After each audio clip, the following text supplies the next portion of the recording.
शराब छापेमारी के दौरान ये हमला किया गया। एक एसआई समेत 4 जवान घायल हो गए हैं। त्रिवेणीगंज के नरहा टोला की यह घटना बताई जा रही है। शराब जब्त कर डस्ट कर रही थी पुलिस और इसी दौरान देखिए पुलिस टीम पर हमला किया गया। भिड़ ने पुलिस टीम पर हमला किया है तो मामले में अब तक 4 लोगों की गिरफ्तारी हो चुकी है। ये एक्सक्लूसिव तस्वीर भी टीवी स्क्रीन पर इस वक्त आपको दिखा रहे हैं। सुपौल से ये बड़ी खबर सामने आ रही है जहां पुलिस टीम पर हमला किया गया। शराब माफियाओं के द्वारा पुलिस टीम पर हमला किया गया जिसमें कि एक एसआई समेत 4 जवान घायल भी हो गए हैं। शराब छापेमारी करने के दौरान ये हमला किया गया है। जब पुलिस शराब की छापेमारी करने के लिए पहुंची उस दौरान शराब माफियाओं ने पुलिस टीम पर हमला कर दिया। 3-4 पुलिस वाले आए थे।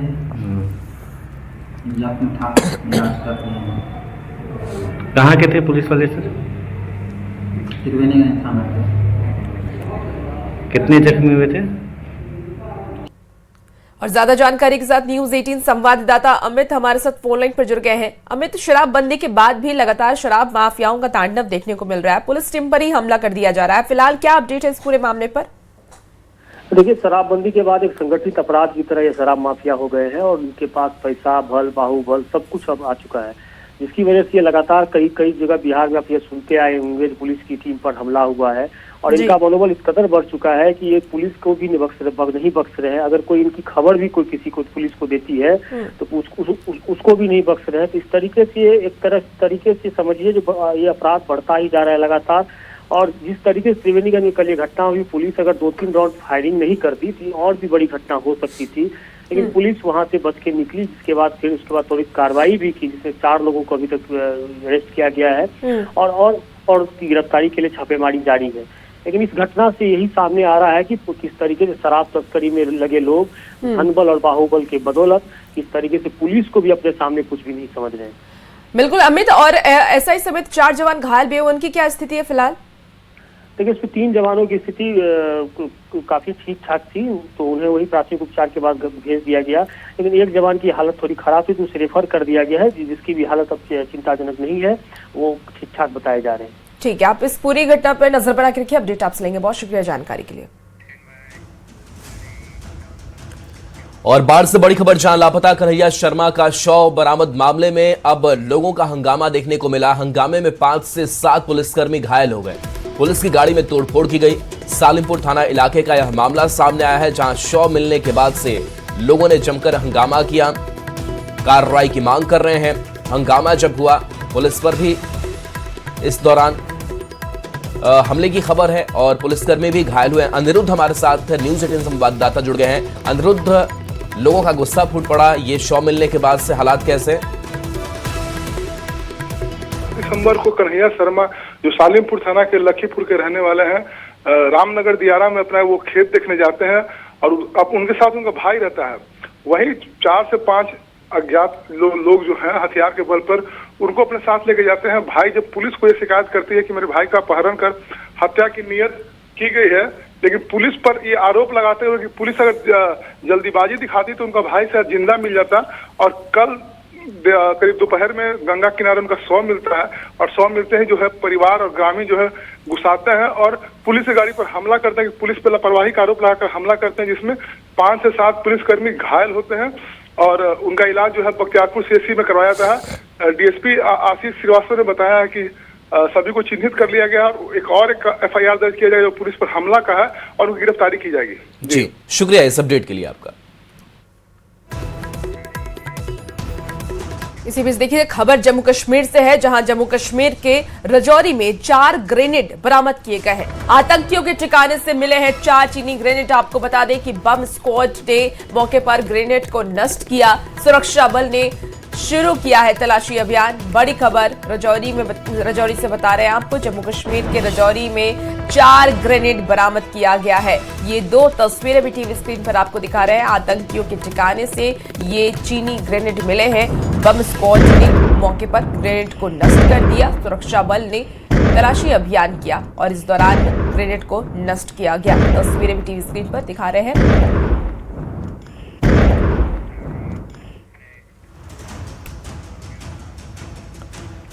बांग्लादेश की राजधानी ढाका में जबरदस्त प्रदर्शन हो रहा है। बांग्लादेशी नेता उस्मान हादी की हत्या से भड़के उनके हजारों समर्थक सड़क पर उतर आए हैं। पूरा देश उबाल पर है। एक हिंदू युवक की पीट कर हत्या कर दी गई।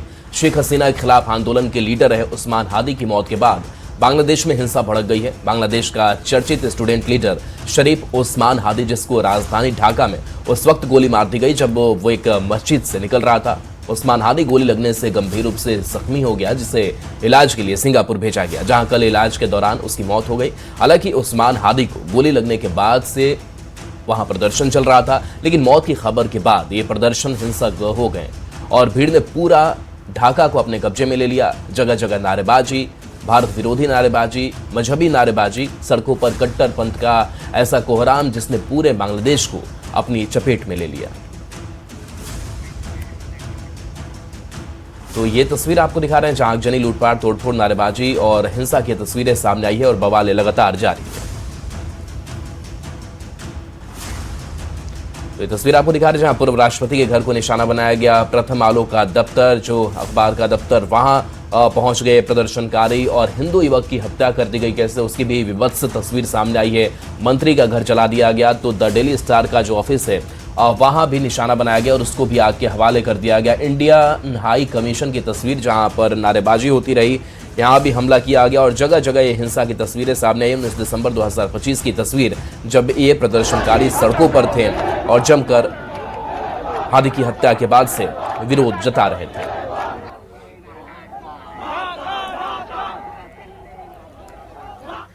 देखिए, बांग्लादेश में हंगामे के बाद भारतीय सीमा पर अलर्ट है। पूर्वी कमांड प्रमुख ने पूर्वी सीमा पर जाकर के तैयारियों का जायजा लिया है। तो आपको इस वक्त की ये बड़ी खबर बता रहे हैं, भारतीय सीमा पर भी अलर्ट जारी कर दिया गया है। बांग्लादेश में हंगामे के बाद भारतीय सीमा पर भी अलर्ट जारी किया गया। पूर्वी कमांड प्रमुख ने पूर्वी सीमा पर जाकर के तैयारियों का जायजा लिया।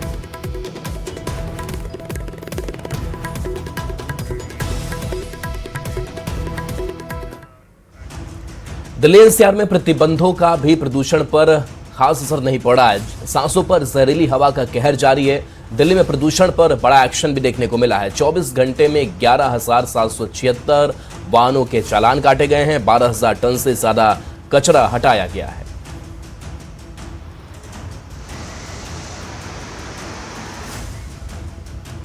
इसी बीच देखिए, बड़ी खबर महाराष्ट्र के नागपुर से आ रही है, जहां बिहार के 6 मजदूर की मौत हो गई है। पानी की टंकी फटने से ही बड़ा हादसा हुआ। हादसे में 9 मजदूर घायल बताए जा रहे हैं। सभी घायलों को अस्पताल में भर्ती कराया गया है। आपको बता दें कि सभी घायल बिहार के रहने वाले बताए जा रहे हैं। पानी भरने की टेस्टिंग के दौरान यह हादसा हुआ है। बड़ी खबर आपको महाराष्ट्र के नागपुर से बता रहे हैं। बिहार के 6 मजदूर की मौत हो गई। पानी की टंकी फटने से ये बड़ा हादसा हुआ। हादसे में 9 मजदूर घायल भी बताए जा रहे हैं, जिनका इलाज जारी है और सभी बिहार के रहने वाले हैं। पानी भरने की टेस्टिंग के दौरान यह हादसा हुआ।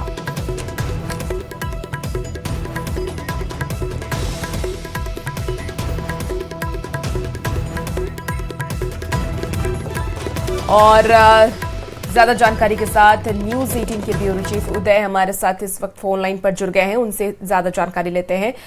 बिहार के 6 मजदूर की मौत हो गई है और बाकी घायल हैं, जिनका अस्पताल में इलाज जारी है। फिलहाल क्या उनकी स्थिति है, क्या अपडेट है? जी, नागपुर के MIDC में स्थित अवाड़ा सोलर कंपनी है। उस कंपनी का निर्माण कार्य जो है वो पिछले 1 सालों से शुरू है और इस निर्माण कार्य के तहत वहां पर एक पानी की टंकी बनाई जाने वाली थी। ये हॉरिजॉन्टल पानी की टंकी थी। कल जब इस पानी की टंकी की टेस्टिंग की जा रही थी, उस समय अचानक उसमें पानी का बहाव तेज हुआ और वो टंकी में ब्लास्ट हुआ, जिस वजह से वो टंकी की चेकिंग करने वाले 6 मजदूरों की जो है वो जगह पर ही मौत हो गई। और जिन मजदूरों की मौत हुई है वो मूलतः बिहार के है। उसके बाद इस पूरे एक्सीडेंट में जो है वो 9 लोग घायल थे। जो हल्के मामूली घायल थे उनको अस्पताल से जो है वो छुट्टी दी गई है, लेकिन 6 लोगों की जो है वो कल ये टेस्टिंग के दौरान एक्सीडेंट में मौत हो चुकी है और वो मूलतः बिहार के है। अब इस पूरे मामले की जांच जो है वो नागपुर पुलिस ने शुरू कर दी है।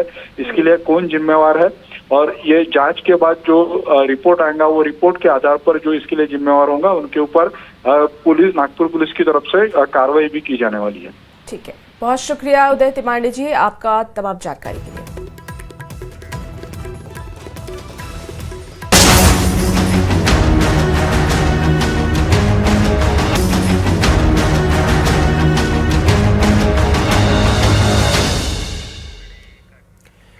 नवादा में न्यूज 18 की खबर का असर देखने को मिला है। ठंड बढ़ने के बावजूद शहर में कहीं भी अलाव नहीं था, जिसे न्यूज 18 ने प्रमुखता से दिखाया। इसके बाद जिला प्रशासन हरकत में आया और शहर के 10 जगहों पर अलाव जलवाया गया। नगर परिषद के अधिकारी और प्रमुख पार्षद ने इसकी शुरुआत की। प्रजातंत्र चौक, स्टेशन रोड, अस्पताल समेत कई इलाकों में अलाव की व्यवस्था की गई।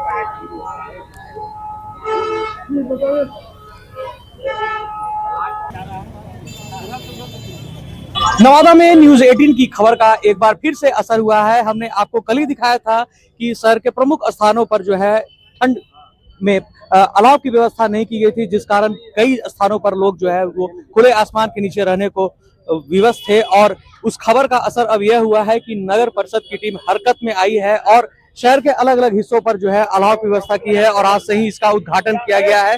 न्यूज 18 ने अपने दायित्व को समझते हुए जन सरकार से जुड़ी खबरों को दिखाया और आज उसका यह असर देखने को मिल रहा है कि नगर परिषद के अधिकारी खुद यहाँ आए हैं और उसकी शुरुआत कराए। हम उन्हीं से सोच रहे थे, लेकिन आज जब ठंड बढ़ा तो हम लोगों को लगा नहीं, अब प्रारंभ करना चाहिए और हम लोगों ने प्रारंभ कर दिया है। क्या क्या व्यवस्था होगी इस दौरान? देखिए, अभी तो ठंड को देखते हुए हम लोग आज जो है 7-8 स्थानों पर अलाव की व्यवस्था हम लोग कर रहे हैं। इसके बाद मुख्य पार्षद महोदय स्वयं बोली हैं कि हम क्षेत्र का भ्रमण करेंगे और जहां जहां आवश्यकता पड़ेगा वहां आपको निर्देश मिलेगा, उस अनुसार से आप आगे व्यवस्था करेंगे। आज नवादा में आज ठंड थोड़ा बढ़ गई है, इसीलिए हम लोग नवादा की जनता लोग के लिए 10 जगह अलाव की व्यवस्था किए हैं और जो भी ठंड की जो भी हम लोगों का जो भी साधन होगा वो हम लोग करेंगे नगर परिषद के तरफ से।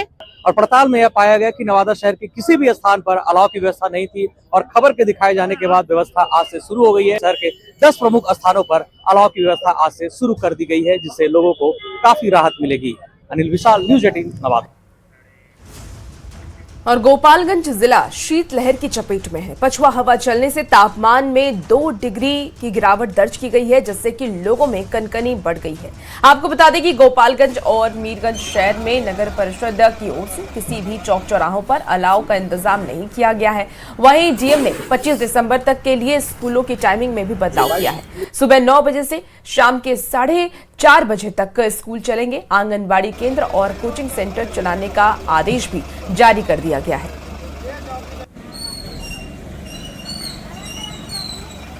देखिए, ठंड का असर अब बिहार में भी देखने गोपालगंज में कड़ाके की ठंड पड़ रही है। पछुआ हवा के साथ कनकनी भी बढ़ गई है। ऐसे में गोपालगंज के डीएम पवन कुमार सिन्हा ने स्कूलों की टाइमिंग को लेकर बड़ा बदलाव किया है। डीएम ने 20 दिसंबर से लेकर 25 दिसंबर तक के लिए जिले भर के सभी निजी विद्यालय और सरकारी विद्यालयों के अलावा आंगनबाड़ी केंद्र और प्री स्कूलों के लिए टाइमिंग में बड़ा बदलाव किया है। डीएम ने आदेश जारी करते हुए सुबह 9 बजे से शाम के 4:30 तक ही सभी स्कूलों को संचालन करने का निर्देश दिया है। दूसरी तरफ गोपालगंज के ये मीरगंज शहर की तस्वीर है और इस मीरगंज शहर इलाके में नगर परिषद की ओर से किसी भी चौक चौराहों पर अलाव का इंतजाम नहीं किया गया है। बहुत परेशानी है हम लोग का, जो बहुत दिक्कत है, इतना ना दिक्कत है कि आने वाले समय में ठीक हो जाएगा। चौक चौराहा पर अलाव नजर आ रहा है? अलाव नजर कुछ नहीं आ रहा है। होना चाहिए, थोड़ा होना चाहिए। चौक चौराहा पर कुछ अड़ा नहीं रहना चाहिए। ठंड में तो बहुत ज़्यादा परेशानी हो रही है। अभी देखिए बारिश के जैसे गिर रहा है फुहारा जो है, और बहुत हाथ पैर तो पूरा एकदम ये हो जा रहा है, कनकनी बढ़ गई। चौक चौराहों पर अलाव का इंतजाम होना चाहिए। हाँ, बिल्कुल होना चाहिए। जो फुटपाती दुकानदार हैं, जो रोजमर्रा के कामकाज में निकलने वाले लोग हैं, वो इस कड़ाके की ठंड में परेशान नजर आ रहे हैं। लेकिन डीएम ने ये कहा है कि सभी नगर निकाय को निर्देश दिया गया है कि जितने भी चौक चौराहे हैं वहां पर अलाव का इंतजाम किया जाए। इस मौसम में सावधानी बरतने और सतर्क रहने के लिए अपील किया है। प्रवीण कुमार, न्यूज 18 गोपालगंज। खबर आरा से है, जहां ठंड और शीतलहर के कारण तापमान में लगातार गिरावट जारी है। आरा का तापमान 10 डिग्री सेल्सियस तक पहुंच गया है। जिले के गढ़हनी नगर पंचायत में सड़कों पर पूरी तरह सन्नाटा पसरा नजर आ रहा है। इसके अलावा अलाव की व्यवस्था नहीं है। शीतलहर के कारण जनजीवन अस्त व्यस्त है। कोहरे के कारण गाड़ियों की रफ्तार पर ब्रेक लग चुका है। भोजपुर जिले में लगातार ठंड का सितम जारी है और भीषण शीतलहरी के कारण जनजीवन अस्त व्यस्त पूरी तरह से हो गया। ये नगर पंचायत का चौराहा है, लेकिन यहाँ पर कोई अलाव का भी इंतजाम नहीं किया गया है, जिसके कारण लोगों को काफ़ी परेशानी का सामना करना पड़ रहा है। ठंडा तो बहुत है। अलाव उलाव कहीं जल रहा है? नहीं भैया, अभी तो ये सुविधा नहीं मिला हुआ है। नहीं मिला ना? नहीं। ठंडा कितना है अभी? अभी ठंडा तो बहुत है, लेकिन हाँ ट्रेन से सफर करके आए हैं, ठंडा बहुत है। अच्छा, ट्रेन से उतरे गाड़ी के लिए खड़े हैं? जी। अच्छा, मैंने अलाव उलाव कहीं नहीं दिख रहा है? जी नहीं, अभी तो फिलहाल कहीं नहीं दिख रहा है। लगभग हम जरूरत है उसकी बहुत जरूरत है। अभी 2-3 दिन से तो काफी कोहरा बना हुआ है। अच्छा।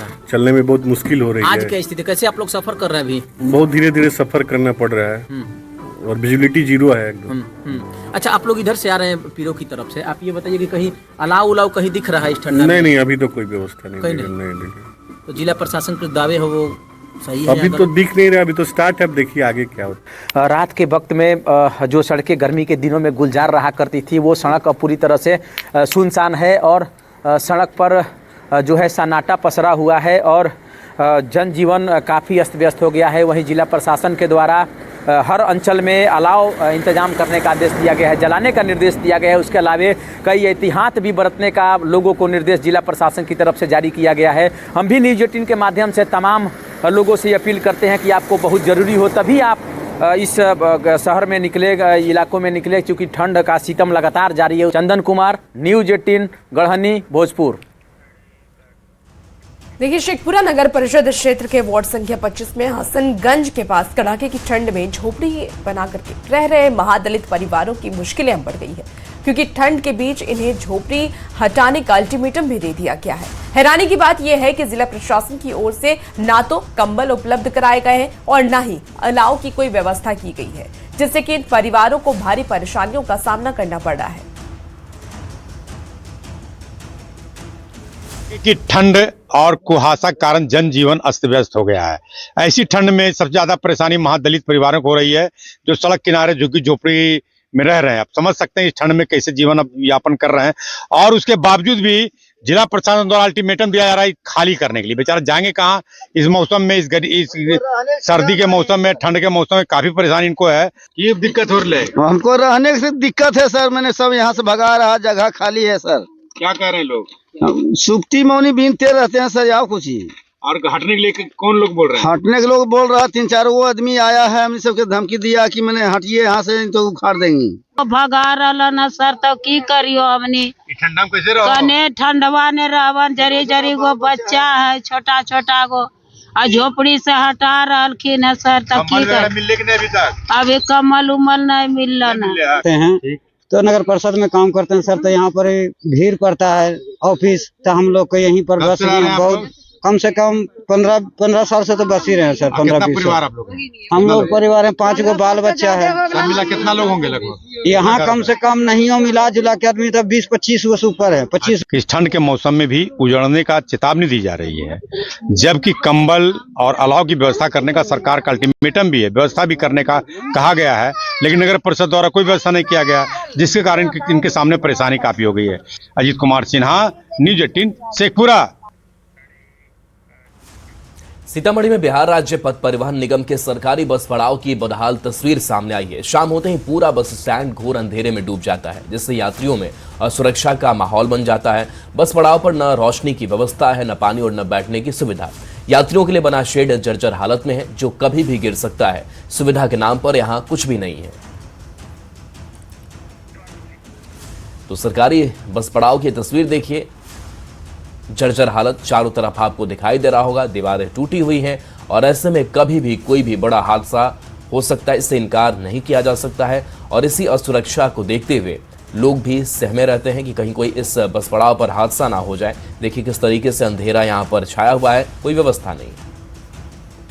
सीतामढ़ी शहर का यह सरकारी बस पड़ाव है और सरकारी बस पड़ाव अपनी दुर्दशा पर पूरी तरीके से आंसू बहा रहा है। हम आपको तस्वीरों के जरिए दिखाने की कोशिश करते हैं कि शाम ढलते ही यह सरकारी बस पड़ाव धूप अंधेरा में घिर जाता है और यात्रियों की सुरक्षा के लिए यहाँ किसी तरीके का इंतजाम नहीं है।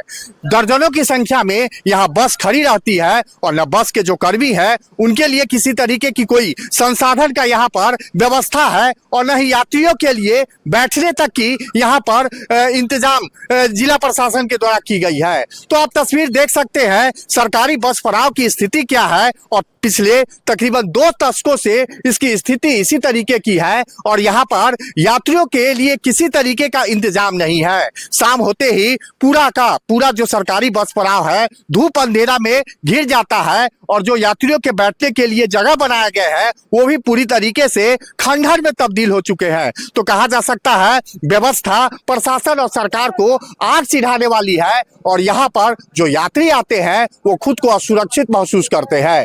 राकेश रंजन, न्यूज 18 सीतामढ़ी।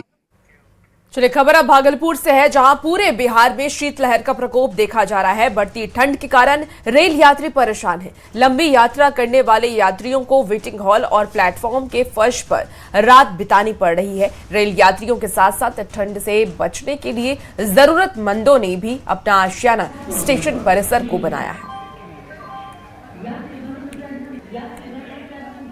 भागलपुर सहित आसपास के जिलों में कड़ाके की ठंड पड़ रही है। ऐसे में लोगों की परेशानी साफ तौर पर बढ़ती हुई नजर आ रही है। खासकर रेल यात्रियों की जो परेशानी है वो बढ़ गई है। तस्वीरों में साफ तौर पर देख सकते हैं कि किस तरह से काफ़ी संख्या में जो लोग हैं वो रेलवे स्टेशन पर आश्रय लिए हैं और अपना आशियाना जो है वो रेलवे स्टेशन पर बनाए हुए हैं। खासकर फर्श पर ही रात बिताने को मजबूर हो गए हैं। आप कहाँ से आए हैं?